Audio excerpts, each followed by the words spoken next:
Bienvenue à l'émission de l'histoire de l'inconnu. J'avais exploré un témoignage que j'ai lu sur l'Internet à propos d'un événement de Bigfoot. Vous saviez que le phénomène de Bigfoot, c'est quelque chose, ça fait longtemps qu'on a attendu. Soit des témoignages des Autochtones ou des gens qui ont été dans la forêt, parce que souvent, les témoignages, la plupart des témoignages sont dans les forêts ou dans les endroits qui sont loin de la population. Mais, quelque part, on dit que si ces êtres-là existent, puis d'après moi, je crois énormément que oui, on dit-tu, sont-tu vraiment pacifiques? Sont-tu agressifs?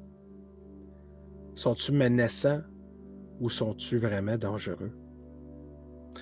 Mais pour le monsieur en Ohio, surtout le témoignage qu'on fait à ce moment, je pense qu'il y a eu plus que qu'est-ce qu'il a vécu. Il y a eu un énormément de peur et justement une compréhension de ces êtres-là. Le monsieur en question, qui n'a pas de nom, qui est en Ohio, il stationnait sa roulotte à côté d'une rivière. Donc, il a passé plusieurs journées qu'il est là. C'est quelqu'un qui aime ça, la nature. C'est quelqu'un qui aime ça, pêcher, relax, la solitude. C'est certain que la rue qui ramenait là, c'est assez loin de, on va dire, une autoroute ou au moins la population. Donc, il était vraiment isolé dans, on va dire, dans la nature. Donc, il y avait, on va dire, un après-midi, il a décidé de faire un barbecue, puis il mangeait son souper. Donc, c'était vraiment l'heure de souper, on va dire 5 heures, puis l'été, il y a beaucoup de la clarité à cette heure-là. Donc, monsieur voulait juste relaxer après, manger un bon steak. Donc, il rentre dans la roulotte, il garde la télé, puis tout un coup, il décide, ça me tente plus, je vais fermer la télé. Et il tombe endormi. Puis à peu près une demi-heure plus tard, il entend un bruit à l'extérieur de sa roulotte. Je ne sais pas si vous saviez, mais quand vous êtes dans le milieu de nowhere, là, vraiment loin de la population, des bruits étranges, c'est certain, ça ramène un certain, je ne sais pas, soit alerte ou quelque chose qui n'est pas normal comme tel. Donc, le monsieur en question, il se lève, puis il est en train de checker partout les fenêtres là, dans le roulotte, de voir une idée c'est quoi. Donc, il ne voit rien. Donc, il dit, OK, ben, peut-être ça peut être aussi des chevreuils, ça peut être des animaux, parce que dans la nature, il y a pas mal d'animaux comme tels. Donc, lui, là, c'est quelqu'un très relax. C'est quelqu'un qui a vécu une crise cardiaque. Hein. Donc, son docteur avait dit, garde, va ailleurs, relax, prends ça, chill. Donc, il voulait vraiment faire ça. Donc, pour lui, il concentrait vraiment sur juste être relax. Puis ça, c'est qu'est-ce qu'il voulait. À peu près 10 minutes. Puis la grande raison pourquoi que je dis ça, parce qu'il y a eu une crise cardiaque qui ramenait un peu de son... quand il parlait, il y avait un peu de misère à prononcer certains mots. Puis ça va être important que vous preniez ça en considération parce que même les gens qui écoutent, parce que quand il y a eu l'événement, il a appelé 911. Puis je vais expliquer ça un petit peu plus tard. Donc, il était assis, puis encore, il a entendu un bruit, mais cette fois-là, très près de sa roulotte. Et là, c'était vraiment un bruit assez intense qu'il se levait, puis ouvrait la porte de sa roulotte. Puis la minute qu'il ouvre sa porte de sa roulotte pour checker c'était quoi, devant lui, à peu près une quinzaine ou vingtaine de pieds, deux grosses masses de deux êtres, là, poileux, noirs, à peu près 9 pieds d'auteur, avec des yeux rouges. Puis tout d'un coup, il a constaté parce qu'il y avait des caractéristiques de Bigfoot, grand, poileux. Leur visage, vraiment très bizarre. Et puis, mais il parlait encore de ses yeux rouges, là. Donc, il faisait encore clair, mais quand il a vu ça, c'est certain que son instinct, c'est fermer la porte, barrer la porte et rester à l'intérieur parce qu'il avait vraiment peur. Je ne sais pas si vous saviez, mais les Bigfoot, tous les témoignages ont toujours décrivé que c'était des êtres immenses, très massifs, forts, grands, puis aussi avec un regard assez, on va dire, pas friendly non plus.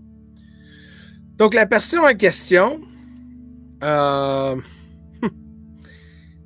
tout un coup, les êtres commencent à marcher vers son roulotte. Et tout un coup, il commence à brasser la roulotte. Le monsieur a eu tellement peur qu'il a décidé d'appeler 911.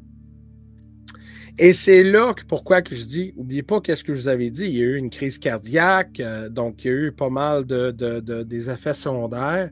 Donc, quand il a appelé le 911, quand il parlait, il disait qu'il y avait une Bigfoot. Donc, le premier instinct que on va dire, le réceptionniste de 911, le dispatch, il pensait que le monsieur était intoxiqué. Mais tout un coup, tu attendais des grosses bangs et des bruits à l'extérieur du roulotte que même la personne de 911, donc la réceptionniste, a attendu que justement la roulotte était attaquée. Et puis, il disait, il décrivait c'était quoi? Hey, il y a deux Bigfoot sont en... Puis là, même la réceptionniste dit, OK. Puis là, tout un coup, elle a appelé la police pour venir, pour aller chercher la roulotte pour justement intervenir s'il y a de quoi. Mais tout ce long-là, le monsieur, il criait dehors, lâche-moi, va-t'en. Puis même lui, il frappait les murs de la roulotte pour dire va-t'en. Mais ces deux êtres-là ne voulaient rien savoir. Mais ils n'ont pas assez. On sait que ces êtres-là sont très intelligents. Donc, c'est certain que s'ils voulaient vraiment rentrer dans la roulotte, ça ne prendrait pas de temps et ça ne sera pas dur non plus. Mais ces êtres-là voulaient montrer quelque chose. Je pense qu'ils voulaient peut-être soit jouer avec le monsieur, dire non, on va la niaiser. Mais lui, il ne trouvait pas ça drôle. Puis en même temps, il y a eu une crise cardiaque, ça fait pas longtemps. Donc le monsieur, il était hyper stressé. Et donc, c'est ça que le dispatch dit, OK, monsieur, calmez-vous, la police s'en vient. Mais la police avait misère à trouver le chemin pour se rendre à la rivière. Puis c'est là que le monsieur sur le 911, il disait, mais là, mon char, mon pick-up est rouge, je côté la rivière à telle place. Ah ouais, viens-t'en.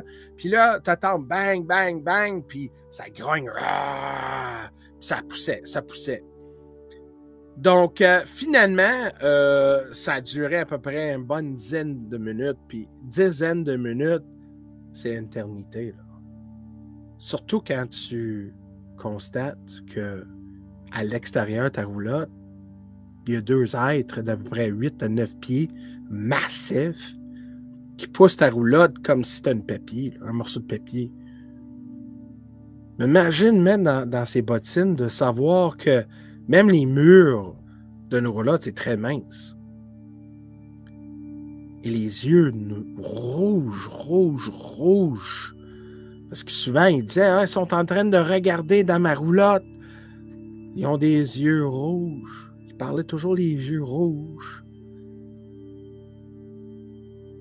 Donc, à peu près une dizaine de minutes, le monsieur a attendu les sirènes de la police pas loin.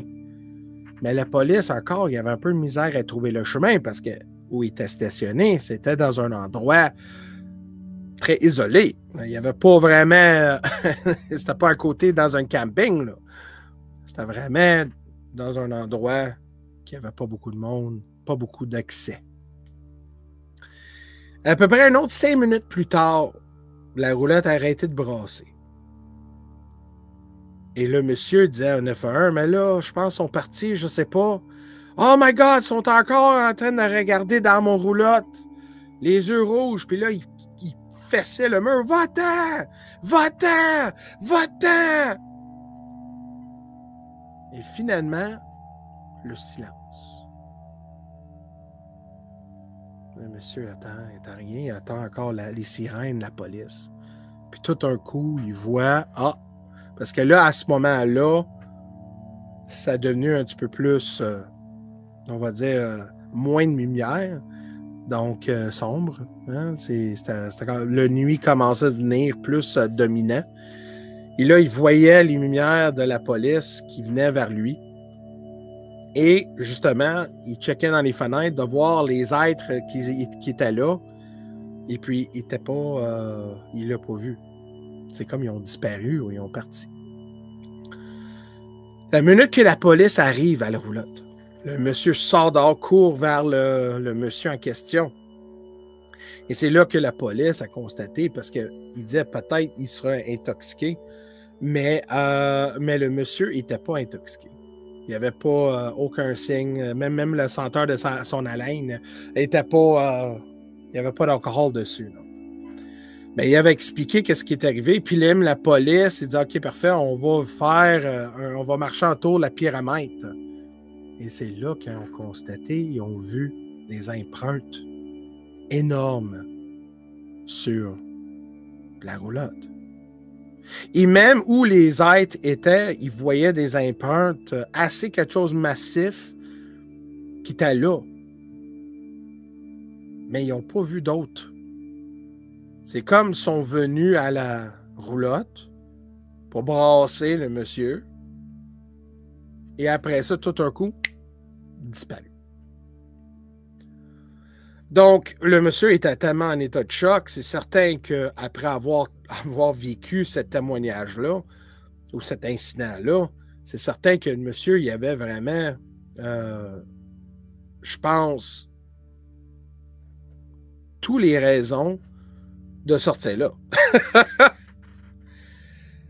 Le monsieur, il est retourné après quelques journées avec un couple de chums dans cet endroit-là pour voir s'il pouvait voir d'autres traces, parce qu'il disait, à propos de son témoignage, les gens voulaient avoir un petit peu plus de preuves. Mais ils n'ont rien à trouver. Donc, la question est, on pose la question, pourquoi que ces deux êtres-là, ces deux Bigfoot-là, sont venus voir le monsieur et pousser son... Parce que s'il voulait, il pourrait vraiment l'inverser la roulotte. Mais en réalité, non. Soit il voulait avoir du fun avec lui, comme un joke, ou peut-être qu'il voulait passer un message que c'est leur territoire, il n'y avait pas de fête là. C'est rare que tu vas voir des témoignages de Bigfoot que les gens sont blessés ou même tués par ces êtres-là. Mais c'est certain que même les Autochtones disaient à leurs enfants, si tu attends une grogne ou le bois qui frappe, toc, toc, toc, ou un ouf, comme un son de ouf, quelque chose de même, c'est que les Bigfoot nous disent de ne pas aller là, c'est leur territoire. Donc peut-être quelque part, le monsieur en question sont venus sur leur territoire et il disait de s'en aller. Mais c'est très bizarre que des êtres très massifs comme ça, de 9 pieds d'auteur, ou 8-9 pieds, whatever, là, sont disparus comme ça, avec aucune trace. Et ça, c'est quelque chose de commun avec les Bigfoot. Donc, voici le témoignage de ce monsieur-là. Mais n'oubliez pas, quand vous êtes seul dans la forêt, on n'est jamais seul. Merci.